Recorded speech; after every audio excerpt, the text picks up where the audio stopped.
Laju penguatan rupiah tampaknya tidak bertahan lama. Hari ini kurs rupiah kembali mencetak level terendah sepanjang tahun 2015 dan sudah mendekati level 14.500 per dolar Amerika Serikat. Kurs tengah Bank Indonesia hari ini mematok dolar di angka 14.332 rupiah. Posisi ini merupakan yang terendah selama tahun 2015 atau mendekati level terburuk sejak krisis keuangan tahun 1998 yang lalu. Di pasar spot antar bank, kurs rupiah bahkan sudah menyentuh level 14.465 per dolar Amerika Serikat.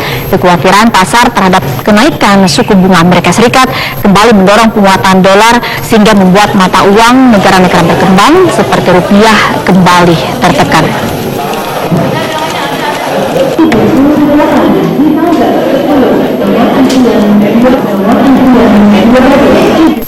Terbitnya paket ekonomi terbaru, pemerintah ternyata tidak bisa langsung menyelesaikan persoalan. Namun pemerintah butuh waktu dan harus konsisten dalam menjalankan kebijakannya. Wakil Presiden Yusuf Kala mengatakan efektivitas paket kebijakan yang diterbitkan pemerintah akan sangat tergantung pada implementasi di lapangan. Oleh sebab itu pemerintah akan terus menjaga dan memantau setiap pelaksanaan dari kebijakan yang telah ditetapkan. Wakil Presiden juga menjelaskan bahwa sebenarnya beberapa hal dalam paket kebijakan tersebut telah mulai dikerjakan pemerintah, seperti penurunan suku bunga kredit untuk rakyat atau KUR. Ya, kita menjaga pelaksanaannya.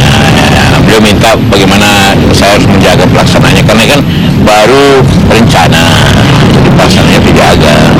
Yang paling penting kan pelaksanaannya. Sebenarnya itu juga bukan terlambat.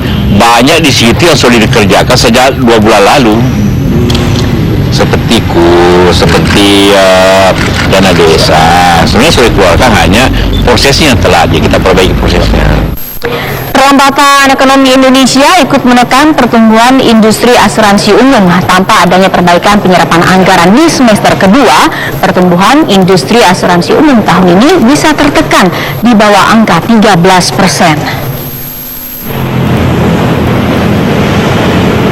Kendati masih mencatat pertumbuhan positif, kinerja industri asuransi tahun ini dipastikan melambat jika dibandingkan dengan tahun-tahun sebelumnya. Pertumbuhan ekonomi yang tidak mencapai target membuat industri asuransi sulit mengejar target pertumbuhan yang lebih tinggi.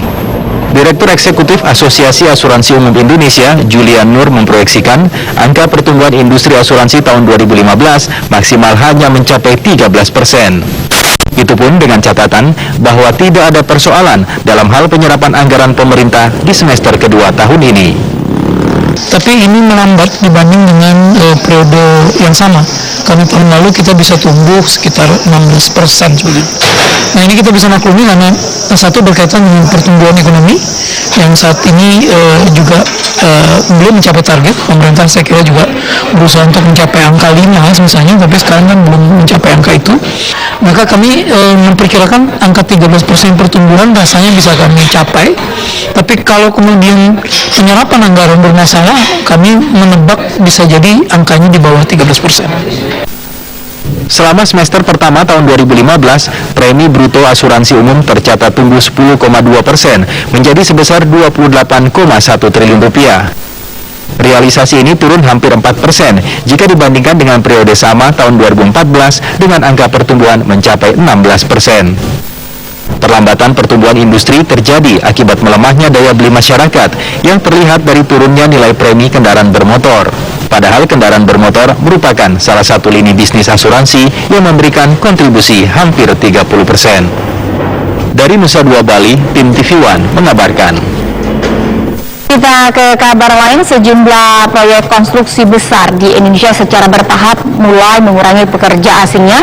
Pengurangan tenaga asing yang dilakukan setelah maraknya sorotan terhadap para pekerja asing di sektor konstruksi.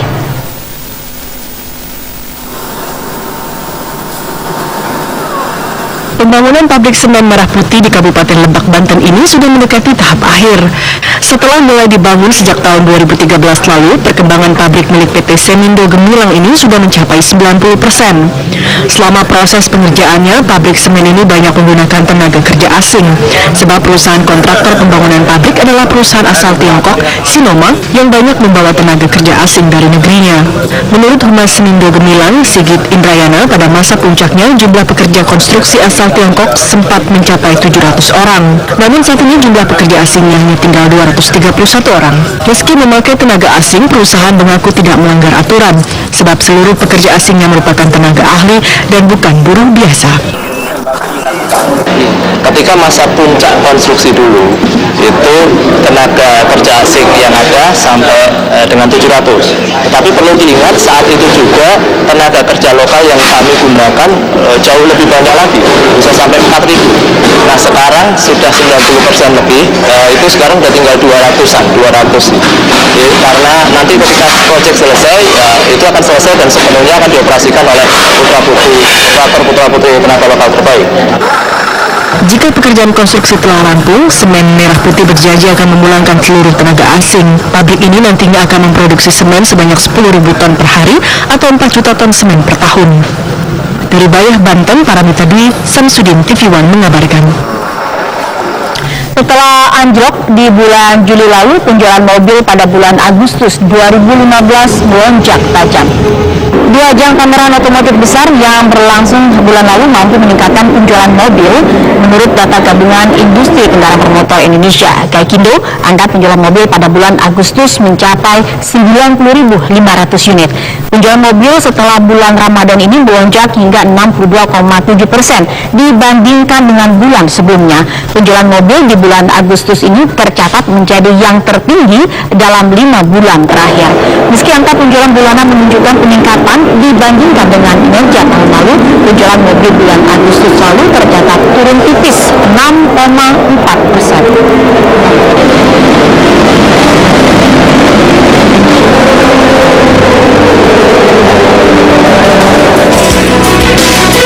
Rencana pembangunan kilang minyak baru